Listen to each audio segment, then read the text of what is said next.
This is the Wally Show, and Zach, I'm telling you, I'm very frustrated. You worked really hard on the Wally Mart at allwally.com, but you posted the Heaven's Fire 8x10 from my old band back in the 80s. Giving the people what they want. Brittany says, I found the reason for the hole in the ozone layer. It was Wally's hairspray. Seriously. Everybody had big hair back then, all right? I do look like a girl. And you had everybody's I know. hair. It's really bad. So you can check that out at the Wally Mart. Please don't buy one. I beg you, please don't buy one at allwally.com.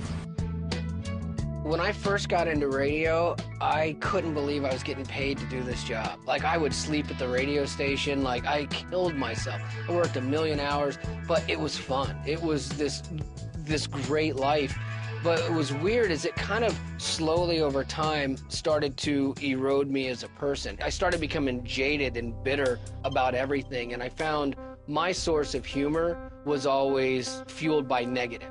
You know, negative stories, negative this, negative that was what I thrived on. After a while, it starts to take its toll on you. And I went from being this kid that saw the good in everybody to seeing no good in anybody. And that was hard for my wife to watch because she watched me be this person that was more positive and cared about people to a person that didn't give a rip about anybody else and just made fun of anything and everything. And that was the be-all, end-all for me.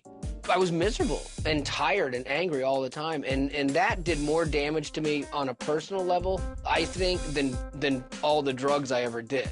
I think that was a thing that drew me further away from God and further away from people, was this numbing of my soul. And so I took 2 years off. I was like, I'm done with this. I'll do anything else. That time, even though I burned through every bit of my savings, was a great time. For my family, it re-strengthened us. I reconnected with God. And then all of a sudden we were out of money. And I'll never forget the conversation with my wife going, well, this is the only way I know how to make a living. I've got to go back to this. And it crushed her because I told her, I said, well, you know, this is going to mean kind of me and God are done for a while again. And, you know, she just didn't want to go down that road, but like a good wife, followed me again into a job at 99X in Atlanta, which was like a premier job to get in radio. And it was like the thing that should have been like, this is my career. I made it to Atlanta at a massive heritage station. Awesome. And then you get there and it's still empty because it's kind of a crazy world. A little bit of debauchery, a little bit of insanity, a lot of dysfunction, and that's where my life went for a while. I still had my personal life where I'm teaching Sunday school, you know, to like 11th grade boys, and, you know, the rule was, well, you can't listen to my radio show. And they'd come in and go, oh, that thing you did was really funny. I'm like, guys, no, you're not supposed to be listening to this. This is not good for you. And you kind of go, all right, who's a massive hypocrite here? My wife looked at me and we had a tough conversation one night, and she said, you keep running in circles with God and you keep dragging your family through it, and you're going to continue this pattern. Unless you change something, this is what you're going to continue to do. I love you, and I'll stay with you and be with you through it all, but you have to decide which man you're going to be, and be that. No more playing the fence, no more trying to serve both. Choose one or the other and be that. And I finally decided that it was better to leave that to do what I knew all the time was right.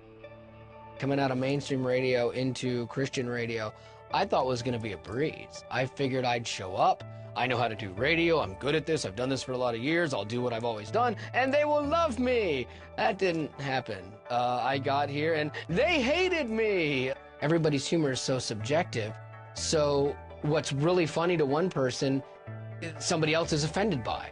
I wasn't sugar-coated sugar, and I had real conversations, and I talked about having a bad day, and I talked about being angry, and I talked about losing my temper, you know, and not looking anything like Jesus. And to a lot of people, that's not what Christian radio was. It was everything's fine. Coming to this job, nothing went right. Every time I was seeking out fame and fortune, it all went smoothly. I figured coming here, everything would be easy and God would take care of it because I'm serving you now, Lord. And nothing has been easy. But in the midst of that, I found joy. And that was a huge turning point for me, to be able to understand that God is good even in the bad, and it's not about my circumstances.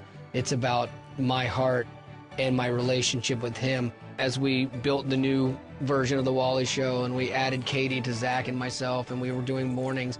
It was cool because it was a reset for me. I got a new audience. And I'm like, okay, how would I do this differently than I did the first time? And what mistakes would I avoid? And I made a real conscious decision to do that. And it worked and it exploded and it's done so well for the first time in probably the last 10 years. Like, I'm happy professionally. I love what I do. I love coming into work and I enjoy the people I'm with. And it's because I think God did something in me, you know, and he's changed me. Not to say I'm perfect by any stretch of the imagination, because I still mess up every day, but I'm getting better. I'm a work in progress.